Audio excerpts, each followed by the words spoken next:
পৃথিবীর সবথেকে মূল্যবান হচ্ছে এই মুক্তা। তাই দেখুন ঝিনুক থেকে কী পরিমাণে মুক্তা বের হচ্ছে। তো বন্ধুরা, এই মুক্তা, একটি মুক্তার দাম কত হতে পারে আপনারা ভাবুন।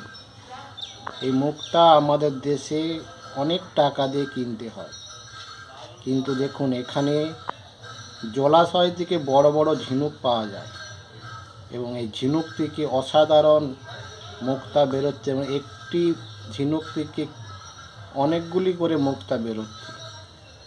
এই মুক্তাগুলি পৃথিবীর মধ্যে শ্রেষ্ঠ মুক্তা। এই মেয়েটি তার জীবনের শ্রেষ্ঠ উপার্জন করবে এই মুক্তাগুলি বিক্রি করে। এইভাবে এখানে মানুষ মুক্তার মধ্য দিয়ে জীবন তাদের অতিবাহিত করে এবং এই মুক্তা আমাদের দেশে লাখ লাখ টাকায় বিক্রি হয় এবং আমরা সেই জিনিসগুলি কিনে থাকি। তার রং এবং কোয়ালিটি একেবারে অসাধারণ। এই মুক্তাগুলি